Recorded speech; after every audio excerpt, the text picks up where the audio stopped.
Jason and Bina, I'm so happy to have you here today. Thank you for the interview.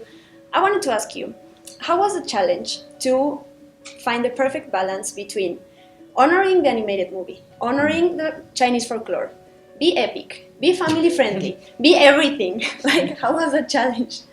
It was immense. When we first started the process, we wanted to add something new to the Mulan storytelling tradition. So we not only looked at the animated movie, which is beloved around the world, we went back to the original ballad from the 500s and then looked at all of the various versions that Chinese storytellers had told over the centuries, stage plays and operas and TV shows and movies. And we tried to look at all of that and see how they told it in different ways and the variations that they made on it and why this story had been so popular for the centuries. So we looked at all of that, and then we talked to a lot of the audiences around the world. We tried to add the big epic scenery, the big epic action sequences, and at the same time, Nikki Caro, our director, really wanted to focus in on her character and her journey, and so we kept talking about it as being an intimate epic. So we'd have these great intimate character scenes that would go deep into her,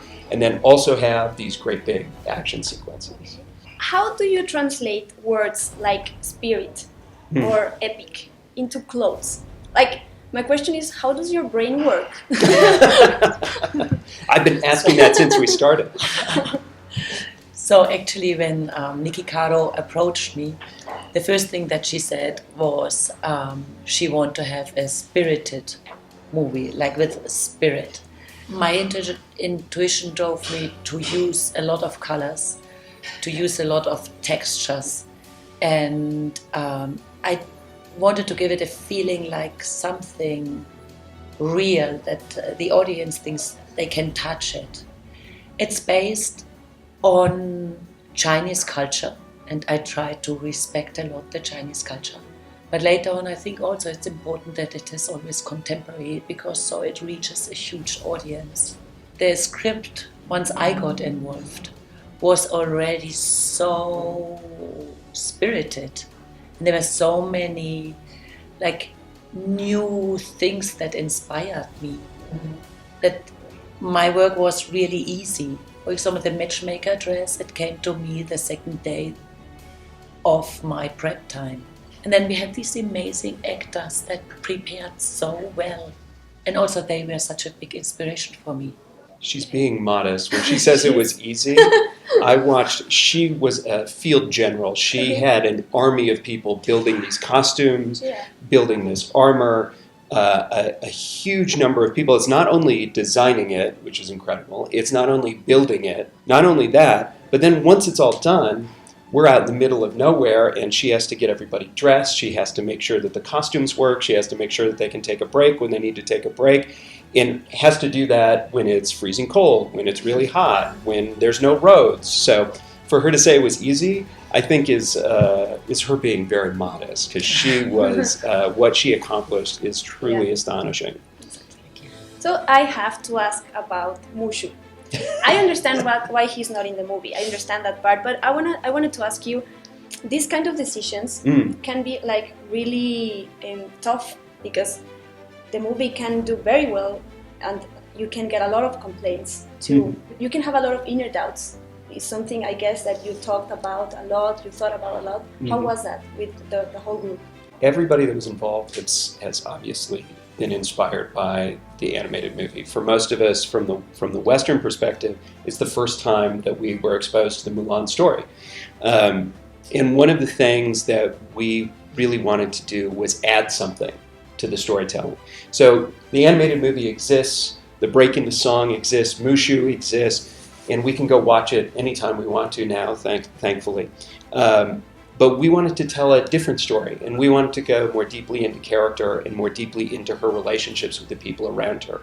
We also wanted to feel more of the threat of her being discovered, the threat of her fighting the northern invaders, so that we really had a sense of the stakes involved in not just her emotional journey, but also her physical journey through the space.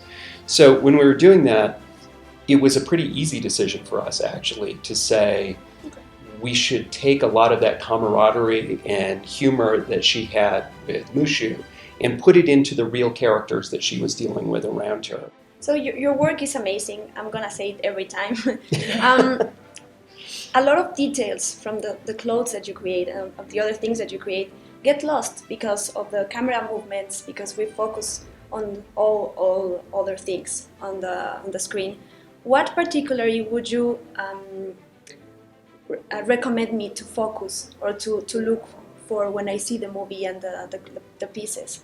You know, for me, I think I always know that a lot of things won't be seen at the final product, but it doesn't matter because the feeling is there. And even so, if you don't see every detail, I know these little details help the actors to get more emotional. For example, Jet Li, each time when he got dressed, he said like, "Really, Veena? So many layers?" And then once he was dressed, just looked at it. I said, "Oh my God, yes, I really look like an emperor." And that is important about the costume design. It's like help the actors to get into the right position for their character. So it doesn't matter that if we see all the embroidery that was hidden under all these layers, because somehow they are there. And I think that just enjoy the movie. I'm curious about the songs. I know we were gonna hear the instrumental versions. I heard the Reflexion song, but why did you choose that one and not other song to use it as an instrumental version? Well, obviously music still plays a huge part in the movie. We have this amazing score by Harry Gregson-Williams, and we have Christina Aguilera singing our new song, Loyal, Brave and True, which I love, and also doing her version of Reflections. We also have Yifei doing her version of Reflections at the end of the movie in Mandarin, which I think is amazing. She has a beautiful voice. So it still plays an important part in the movie. We wanted to focus the references we made in the score primarily on Yifei's journey.